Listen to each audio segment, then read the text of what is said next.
और समाज कमजोर हो रहा है लगातार। लगातार लोग संगठन बना बना करके समाज को कमजोर कर रहे हैं। काम नाम कुछ है नहीं उनके पास, नहीं केवल संगठन को हाईलाइट करना। संगठन को, जी आपने सही कहा कि जो संगठन सुनो विकास, संगठन को लोग हाईलाइट करते हैं, संगठन को अपने से पैसा कमाते हैं, धंधा कमाते, धंधा का जरिया बना लेते हैं उसको, और लोग बेवकूफ बनाते हैं। उस धरती पर कोई काम नहीं उनका। जी जैसे स्कूल खोलो आप, कोई कोचिंग चलाओ, कोई क्रिएटिव काम, ऐसा काम किसी को करना नहीं है। वे बस बातें करेंगे, बातें चाहे सुन लो आप उतनी। अरे रियली में कुछ नहीं है। आप अपने नाम के साथ धर्मगुरु लिखते हैं, लाल कपड़े पहन ले, धर्मगुरु लिख दिया आपने। अब आपको किसने धर्मगुरु बनाया, ये तो आप बता नहीं सकते किसने आपको धर्मगुरु बनाया है। भाई आप उपासक है तो आप धर्मगुरु कैसे लिख पाएंगे, बताइए मुझे। आप कौन संस्कृति को आप बढ़ावा दे रहे हैं? हाँ भंते जी, धर्मगुरु का मतलब क्या हुआ? धर्मगुरु का मतलब आप बताओ, आपने क्या, आपको किसने दिया धर्मगुरु की पदवी दी है? आप बताओ मुझे तो पहले। नहीं भंते जी, पहले तो आप शांत हो जाएं, आराम से बात करें। मैं शांति से बात कर रहा हूँ, मैं चल रहा हूँ, इसलिए मेरी सांस फूटी, मैं चल के बात कर रहा हूँ। और मैं शांत हूँ एकदम बिल्कुल। मैं तो आपसे सवाल पूछा हूँ कि आपको धर्मगुरु का जो पद है वो किसने दिया आपको? अपनी मर्जी से नहीं लगे आप धर्मगुरु? भंते जी, धर्मगुरु का कोई पद होता है क्या? बिल्कुल। तो आप लिखते क्यों धर्मगुरु? जी, ये धर्मगुरु का जो मतलब होता है, हाँ, इसका पहले अगर हम मतलब समझे कि मतलब क्या है, हाँ जी, उसके बाद उसका उपयोग करेंगे। हाँ जी। शब्दों का अपने आप में कोई मतलब नहीं होता है जब तक, मतलब कोई उपयोग नहीं हो सकता है जब तक उसका मतलब ना हो। हाँ। और उसका जो मतलब होता है उसी के अनुरूप उसका उपयोग होना चाहिए, तब तो उसके साथ होता है।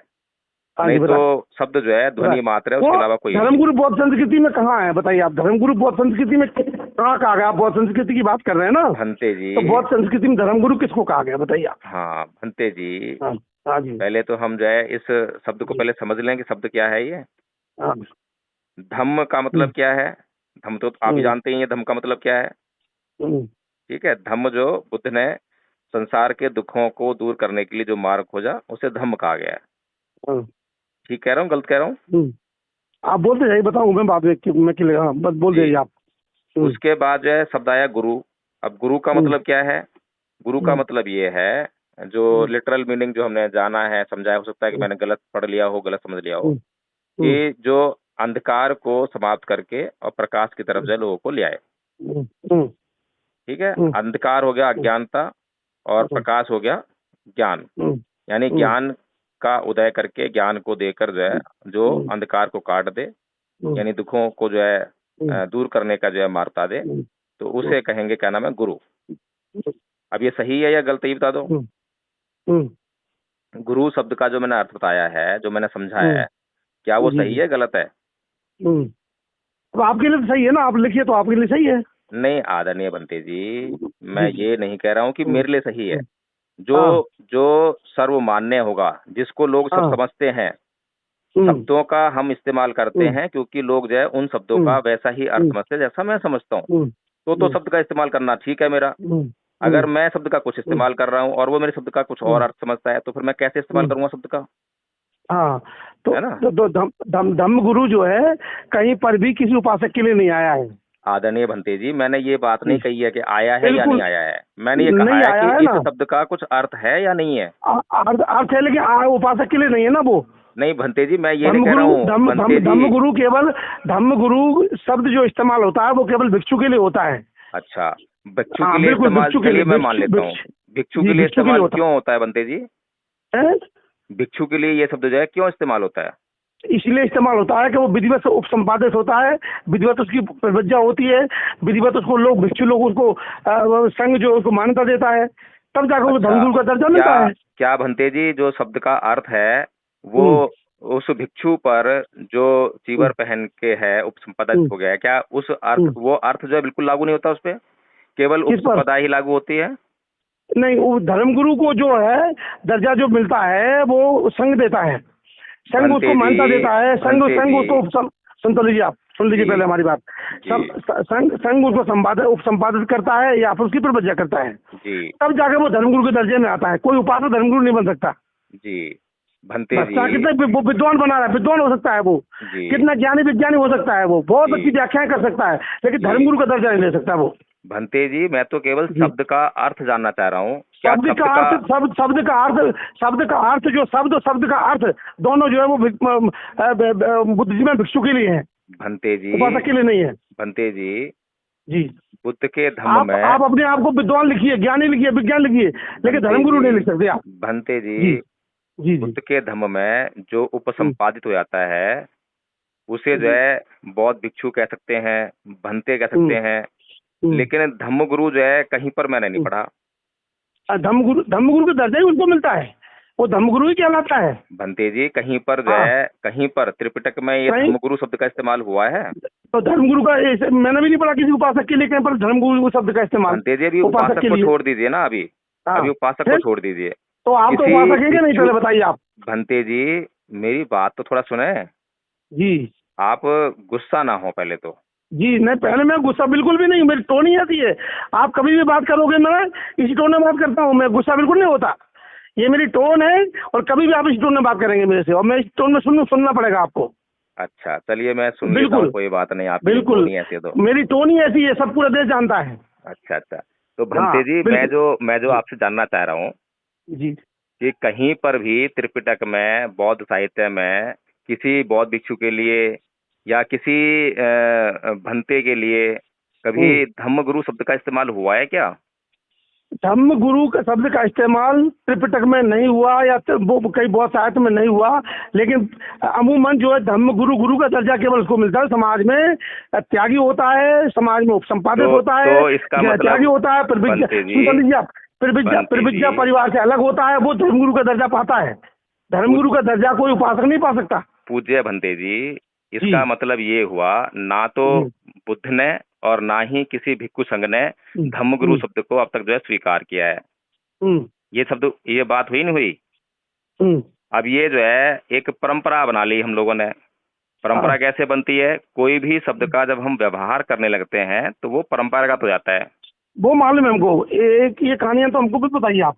ये कहानी बहुत पुरानी हो चुकी है हमारे लिए। आप जैसी लोग जो कर रहे हैं ना कहानी, ऐसी कहानियां ये परंपराएं बन जाएंगी, यही जाके रूढ़ियां बन जाएंगी। लोगों को ये लगेगा। सुन तो लीजिए आप लाल कपड़े क्यों पहनते हैं? सफेद कपड़े नहीं, लाल कपड़े पहन करके आपने नीचे धर्मगुरु लिखा नीचे, तो लाल कपड़े पहन क्यों बैठे आप उपासक के बीच में? भंते जी, मैंने अभी आपको जो मैंने समझा वो बताया मैंने आपको जी।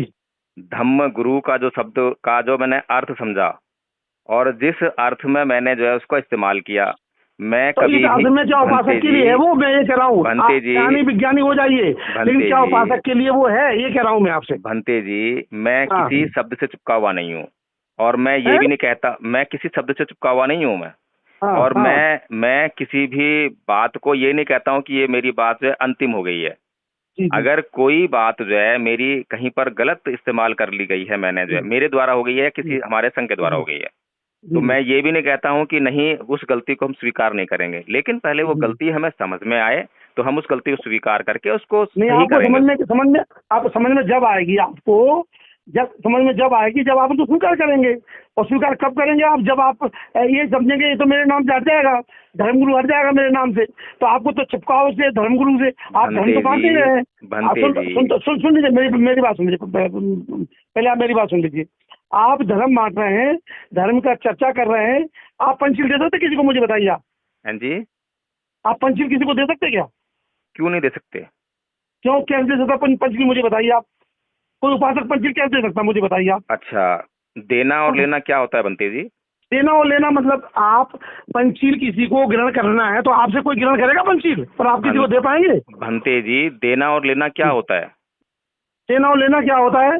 देना और लेना ये होता है कि जब कोई उपासक पंचशील लेना चाहता है, तो क्या आप अपनी ओर से पंचशील दे पाएंगे किसी को? देना लेना ये होता है। भंते जी, देना और लेना जहाँ तक मैं समझ पाया हूँ, जिसके पास जो चीज होती है वही चीज जो है वो किसी को दे सकता है, ये होता है देना और लेना। बिल्कुल दे सकता है। हाँ। तो अगर बौद्ध भिक्षु जो है पंचशील जानता है, 5 बातें जानता है, उसके बाद वो 5 बातें हैं, तो वो दूसरों को जो है 5 बातें दे सकता है। ऐसे ही कोई उपासक जो है अगर 5 बातें जानता है, 5 बातें उसके पास हैं, तो वो दूसरे को दे सकता है? नहीं दे सकता। इसमें कहाँ बात है? हाँ, मैं बता रहा हूँ आपको जी, मैं बता रहा हूँ आपको। एक श्रामणेर होता है, वो 10 सीलधारी होता है, जी ठीक है ना, उसके बाद 10 सील होते हैं। श्रामणेर 10 सील में से 5 सील दे सकता है किसी को, तो जी उसके पास बचेंगे 5 सील बचेंगे कम से कम, जी। उसके बाद कुछ भी नहीं रहेगा वो तब दे देगा तो। लेकिन क्या एक उपासक जो है, क्या वो नहीं, 227 नियम जो बौद्ध भिक्षु के लिए हैं, तो क्या वो उनके लिए प्रयास नहीं कर सकता? खूब खूब करे प्रयास, प्रयास खूब करे उपासक, प्रयास करने में कोई तो कमी नहीं है, इस तरह लेकिन बहुत से भिक्षु नहीं जब बन सकता वो, इस तरह से लेकिन बहुत भिक्षु नहीं भंते बन सकता जी वो। भंते समझ जी लीजिए आप। अच्छा ठीक है, मैं आपसे अब एक बात और जानना चाहता हूँ कि जी। एक बौद्ध भिक्षु में और एक उपासक में क्या मूल अंतर होता है, ये बताएं। बहुत मूल अंतर भिक्षु क्या होता है? उपासक में मूल अंतर ये होता है कि बहुत भिक्षु जो होता है वो परिव्राजक होता है, पहली बात तो, अच्छा ठीक है। दूसरी बात वो चीवरधारी होता है। अच्छा और तीसरी बात बुद्ध के सावक संघ का अंग होता है। अच्छा अगर वो उपसंपदा हो गई तो वो बुद्ध के सावक संघ का अंग है। अच्छा। आप कितने बड़े ज्ञानी क्यों ना हो, हमारे बगल में नहीं बैठ सकते आप। भंते जी, मैंने ये हाँ पूछा जी। है कि एक उपासक में, गृहस्थ में और एक बौद्ध भिक्षु में मूलतः अंतर क्या होता है? मूल अंतर। मूल अंतर बताया ना मैंने आपको। नहीं, ये तो आपने जो है केवल प्रतीकात्मक अंतर बताए हैं। प्रतीकात्मक। हाँ, मूल अंतर जो है जहां तक मैं समझ पाया हूं वो है निर्वाण को लेकर। एक व्यक्ति वो नहीं नहीं नहीं नहीं नहीं नहीं नहीं, गलत थोड़ा गलत सा, समझ अब रहे हैं आप, मुझे बिल्कुल थोड़ा सा गलत समझ सुन रहे लेंगे भंते जी, हैं, थोड़ा सा। बिल्कुल नहीं। सुन लीजिए आप, निर्वाण का मतलब क्या है, आप चलो बताओ निर्वाण का मतलब क्या है। मैं वही तो बताने के प्रयास कर रहा हूँ, आप सुनेंगे भी तो आप बता पाऊंगा बताइए तो मैं। मैं पूछ रहा हूँ, मैं सवाल खड़ा कर दिया आपके सामने, अब बताओ जी, निर्वाण क्या है। पहले मैं थोड़ा सा बोल लूं मैं। जी। एक व्यक्ति जब अपने जीवन का लक्ष्य निर्वाण को हम्म, बना लेता है कि हम्म, उसे निर्वाण प्राप्त करना है, हम्म, तभी वो जो है अन्य लोगों से अलग हो सकता है। और निर्वाण को जी। प्राप्त करने के लिए सबसे पहले वो जो है 3 बातों को धारण करता है। पहली हम्म, बात, वो घर को छोड़ता है, गृह त्यागी होता है, घर से बेघर होता हम्म, है। और हम्म, घर से बेघर होते हुए वो इस बात को समझ लेता है कि चाहे मुझे अब सर छुपाने के लिए कहीं कोई छत मिले या ना मिले, अब आसमान मेरी छत होगी और जमीन मेरा बिछौना होगा। जब इतना हम्म, कष्ट भोगने के लिए वो अपने आप को हम्म, तैयार कर लेता है, तब वो हम्म, जो है घर से बेघर होता है। ठीक है। हम्म, दूसरा, वो तमाम संपत्ति का त्याग कर देता है, उसकी कोई संपत्ति नहीं है, किसी संपत्ति में उसकी कोई आसक्ति नहीं है। हम्म, ठीक है। तीसरा, हम्म, तमाम रिश्ते नातों को वो त्याग देता है। अब हम्म, उसके लिए कोई रिश्ते नाता जो है उसके कोई मायने नहीं रखता। वो हम्म, सभी रिश्ते नातों को जो है हम्म, समान रूप से हम्म, देखता है। जैसे समाज का व्यवहार हम्म, करेगा वैसा ही वो हम्म, अपने रिश्तेदारों के साथ हम्म, भी व्यवहार करेगा। ये 3 बातें जब वो कर हम्म, लेता है, जब वो परिव्राजक हम्म, बनता है। हम्म, और परिव्राजक बनने के बाद जो है फिर वो अपने निर्वाण के पथ को, यानी निर्वाण को पाने के लिए जो है एक मार्ग तलाशता है। तो मार्ग पहले से जो बुद्ध ने तलाश लिया है, अगर वो उसकी तरफ जाता है तो वो किसी भिक्षु संघ के पास जाता है। भिक्षु संघ जो है उसको एक आचार्य नियुक्त करता है कि भाई आप इनके सानिध्य में, इनकी देखरेख में आप जो प्रशिक्षण लीजिए। जब उसका प्रशिक्षण पूरा हो जाता है तो वो उसका जो गुरु है, उसका जो शिक्षक है, वो संघ को सूचित करता है। संघ फिर उसकी परीक्षा लेता है। जब उसकी परीक्षा हो जाती है, परीक्षा में पास हो जाता है, तब उसकी उपसंपदा जो है संघ करवाता है। ठीक है बनते जी। तो एक बौद्ध भिक्षु जो है हमेशा 24/7 जो है उसके दिमाग में एक लक्ष्य होता है, वो है निर्वाण। वो निर्वाण को चाहे अपने जीवन में पा सके या ना पा सके, ये ज्यादा महत्व नहीं है, लेकिन उसके दिमाग में जो है वो लक्ष्य सेट होता है कि मुझे इसके लिए प्रयासरत रहना है। और इसके लिए प्रयासरत रहते हुए जो है मुझे अपने चित्त को जो है शुद्ध करने के मार्ग पर लगाना है। और इस मार्ग पर चलते हुए वो जो है बाकी के जो सामाजिक कार्य हैं वो भी करता है, संसार के साथ में व्यवहार भी करता है। ये जो है गृहस्थ जो है वो 24/7 नहीं होता है, लेकिन अंतिम लक्ष्य तो उसके जीवन का भी वही है कि उसको भी निर्वाण तो प्राप्त करना ही है। बिना निर्वाण प्राप्त किए तो उसको भी मुक्ति नहीं है। बिल्कुल। तो इसीलिए भंते जी, जो बौद्ध भिक्षु है और जो गृहस्थ है, उन दोनों के बीच में जो मूल अंतर है वो केवल और केवल निर्वाण पथ का है। अगर निर्वाण किसी भिक्षु का लक्ष्य नहीं है और वो वही संसारिक जीवन जीना चाहता है, तो उसके लिए वो चीवर पहन लेना, भिक्षु संघ से उपसंपादित हो जाना कोई मायने नहीं रखता। क्योंकि उसने जो है निर्वाण के पथ पर तो कोई कार्य किया ही नहीं। उसको जबकि 24/7 पूरा मौका है एक ही काम करने के लिए, और इस मौके को प्राप्त करने के लिए वो समाज से जो है अपने शरीर को बनाए रखने के लिए जो है वो सहयोग लेता है। क्योंकि ये जो शरीर है मेरे चित्त का आधार है, और चित्त को परिशुद्ध करके ही मैं जो है मुक्त हो सकता हूँ, निर्वाण को प्राप्त कर सकता हूँ। इसलिए शरीर को बनाए रखना मेरी आवश्यकता है, और शरीर को बनाए रखने की जो आवश्यकता है वो मेरी संसार पूरी करता है।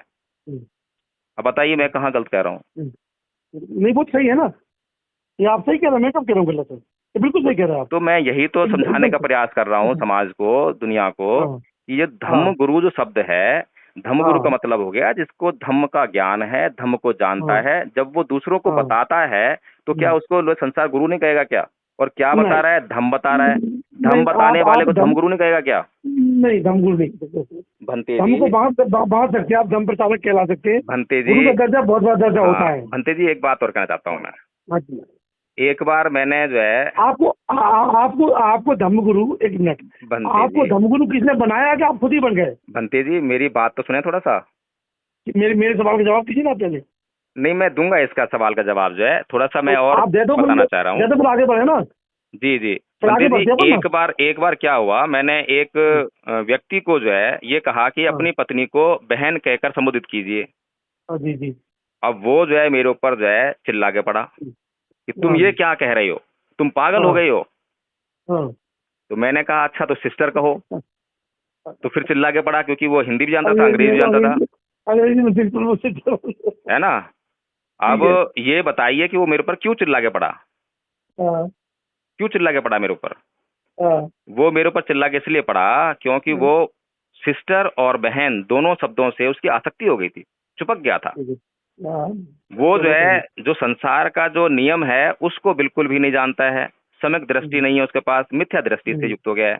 वो ये नहीं देख पा रहा है कि ये जो मैं जिसको अपनी पत्नी मान रहा हूँ ये एक अलग अस्तित्व लिए हुए है, मैं एक अलग अस्तित्व लिए हूँ। इसका और मेरा संबंध जो है केवल जब तक इसका जीवन है तब तक संबंध है, या मेरा जीवन है तब तक ये संबंध है। इन हम दोनों में से कोई भी एक व्यक्ति को प्राप्त हो जाएगा तो ये संबंध खत्म हो जाएगा। तो उस शब्द का, चाहे पत्नी कहो, सिस्टर कहो, कोई और शब्द कहो, इसका क्या मोल है केवल व्यवहार के अलावा? तो इसीलिए आदरणीय पूजनीय भंते जी, ये जो शब्द है धम्म गुरु, इसका कोई मोल नहीं है, मुझे इससे कोई आसक्ति नहीं है, मेरी ऐसी कोई लालसा मतलब नहीं है। आप नहीं लिखेंगे, और ये जो नहीं लिखेंगे अगर आप, तो भी कोई दिक्कत नहीं आपको। हाँ, तो कोई दिक्कत नहीं है, लेकिन तो केवल भंते जी, केवल इसलिए क्योंकि समाज ने जो है अभी मिथ्या धारणाओं को स्वीकार कर लिया है। मिथ्या धारणाओं वो तो में मिथ्या धारणाओं में जी रहा है, जी समाज जी जी रहा जी है। जी। तो भंते समाज जी को मैं छोड़िए, जी आप जागरूक इंसान हैं, समाज को छोड़िए, आप जागरूक इंसान हैं। तो ऐसी स्थिति ना बनाइए आप लोगों के बीच में कि लोगों के मन में आपके प्रति वो पैदा हो जाए थोड़ा सा। और आप काम कर रहे हैं तो अच्छी बात है, लेकिन मैं बताऊँ आपको भीम प्रकाश जी, मैं बताऊँ, मैं इस पक्ष में बिल्कुल कतई नहीं हूँ, संगठनों के संघ के पक्ष में बिल्कुल नहीं हूँ। मैं आपको बताऊँ, ये जो भिक्षु संघ है ना, जी मैं भंते भिक्षु जी संघ मैं भिक्षु संघ को भी नहीं मानता। मैं कहता हूँ कि भारत में संघ भेद चल रहा है, संघ भंते भेद जी चल रहा है। मैं अपने गुरुजी से जी भी कहा है बात, जी गुरुजी से भी ये बात, सुन तो लीजिए आप पूरी बात मेरी। जी जी। मैंने गुरुजी से भी कहा ये बात कि भंते जी, भारत में संघ भेद है। एक जो संघ बन रहा है भिक्षुओं के, तमाम संघ बन रहा है, मैं किसी संघ को नहीं मानता।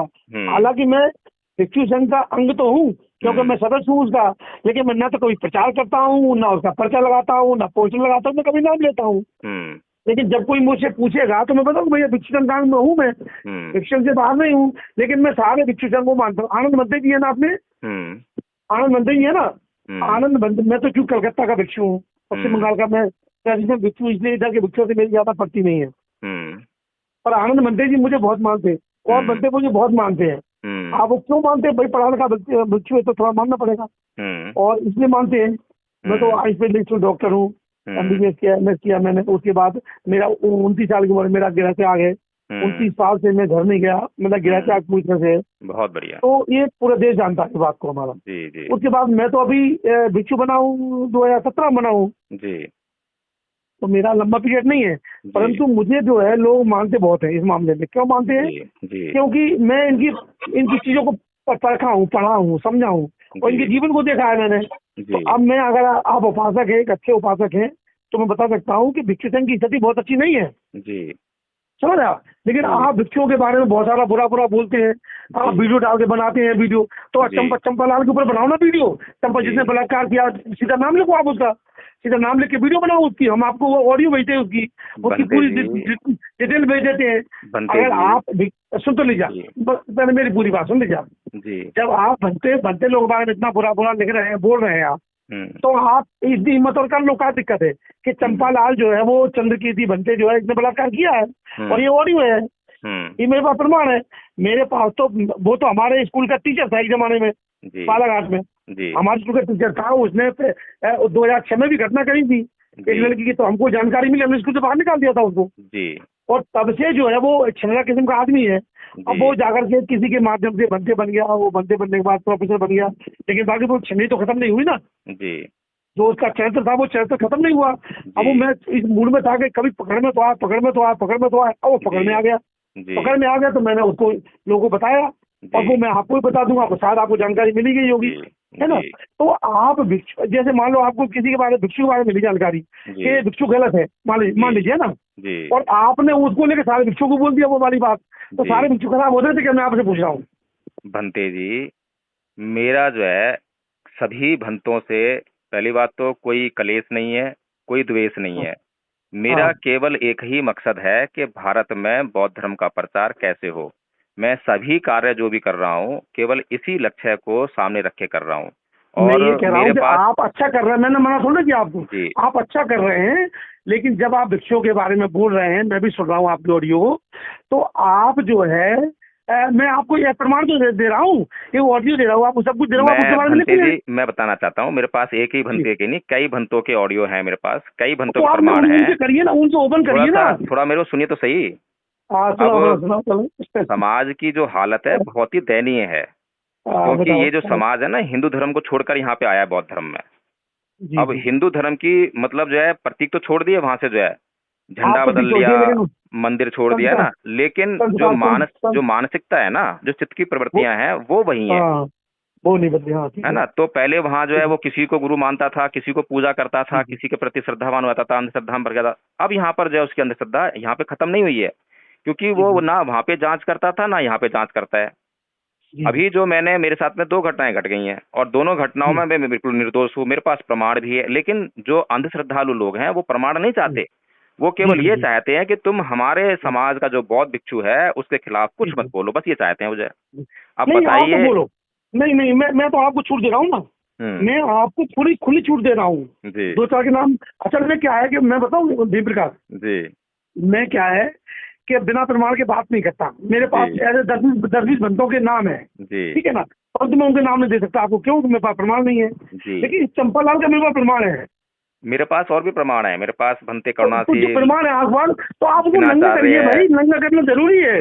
जब नंगा नहीं करेंगे तो सारे भंते लोग कैसे मतलब सचेत होंगे, आप मुझे बताइए ना। कर रहे हैं भंते जी, धीरे धीरे पहले लोगों को जो है जांच करना सिखा रहे हैं, प्रमाणों पर विश्वास करना सिखा रहे हैं। नहीं सुनिए मेरी बात सुनिए आप। एक बार आपकी वीडियो, एक बार आपकी ऑडियो, चाहे नीलम मैडम की आ जाए, आपकी आ जाए, किसी की भी आ जाए, है ना, कोई भी, मैं तो आप लोग बहुत अच्छा मानता हूँ, दोनों को बहुत ही अच्छा मानता हूँ, मतलब इस सेंस में अच्छा मानता हूँ कि आप लोग हटके हैं थोड़ा दूसरे लोगों से, बहुत हटके हैं।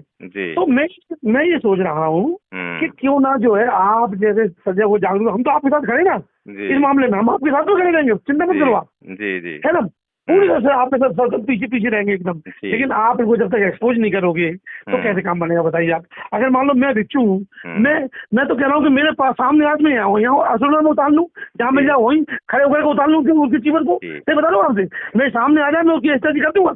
वो तो हमारा स्कूल का टीचर रह चुका है ना जी, मेरे सीनियर भले ही है वो। हाँ भंते जी, मेरा जो है ना, मेरा जो पैरामीटर है एक, कि मैं कभी भी किसी के मतलब किसी भी भंते के खिलाफ नहीं बोलता हूँ। अगर कोई भंते जो है, कोई भी व्यक्ति चीवर पहन रखा है उसने, बेशक उस पर ज्ञान नहीं है, मैं इसे नहीं रखता कि हर किसी के पास बराबर ज्ञान नहीं होता, ना ज्यादा ज्ञान होता, लेकिन वो समाज को अगर धोखा नहीं दे रहा है, समाज को लूट नहीं रहा है, लेकिन समाज में जो है विचरण कर रहा है, समाज से भोजन ले रहा है, वस्त्र ले रहा है, तो मैं उसको जो है गलत नहीं समझता। आप ये बताइए वकील साहब, मैं आपसे बात करूँ, मेरी नजरों में भी बहुत सारे अनपढ़ बनते हैं, लेकिन इतने सीलवान हैं, इतने विनयशील हैं वो लोग, बिल्कुल कुछ नहीं आता उनको, केवल वंदना भी नहीं आती पूरी तरह से मान लो, लेकिन वो सीलवान है, बिहारों में रह रहे हैं, और उनकी वाणी बहुत अच्छी है, सब कुछ अच्छा, मैं उनको वंदन करता हूँ, ये मेरे सीनियर है ना वो, इसलिए बिल्कुल मेरे से सीनियर बनते कोई भी होगा मैं सम्मान करूंगा, परंतु अगर उसमें कुछ गड़बड़ होगा तो उसे छोड़ूंगा नहीं मैं।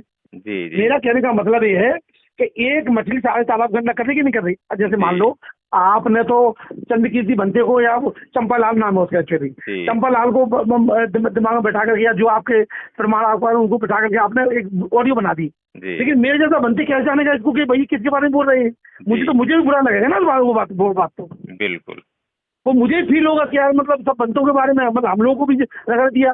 तो आप किसी पर्टिकुलर बंते के बारे में बोलेंगे तो आपको ज्यादा सपोर्ट मिलेगा और ज्यादा आपको अच्छा मानेंगे लोग। जी मैं तो नाम लेकर ही तो बोलता हूँ, मैं नाम लेकर वीडियो बनता है बाकायदा, मैं तो वीडियो बना लेता हूँ, ऑडियो बनाता हूँ। ये एक वीडियो ऑडियो बनाइए आप और मुझे दीजिए, ठीक है ना?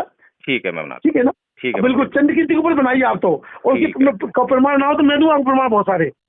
हाँ दे दीजिएगा, जो प्रमाण आपके पास है वो मेरे को भेज दीजिए। मैं सारे प्रमाण भेज देता हूँ आपको, और आप उनको सुन लीजिए, ऑडियो को ध्यान से सुनिए। आप वकील हैं, दिमाग लगाएंगे अपना, और कई बार एक एक शब्द के कई अर्थ हैं, तो उनको सुन करके आपको कुछ मिला भी क्या नहीं मिला, पहले बताइए मुझे। हाँ मुझे एक ऑडियो मिला है, एक ऑडियो मैं आपको 2-3 और देता हूँ, ठीक है ना? उनको आप सुनिए, सुन करके और आप इस पर बनाइए वीडियो। नीलम मैडम को बोलो, नीलम मैडम बनाओ, और अच्छे से बनाकर आप बहुत बहुत अच्छा लगा मुझे आपके पास। और जो है आप जो है इसको काम को आगे बढ़ाइए। ये मैं चाहता हूँ। ठीक, बंदा बनते जी, सुखी मंगल भेजता हूँ।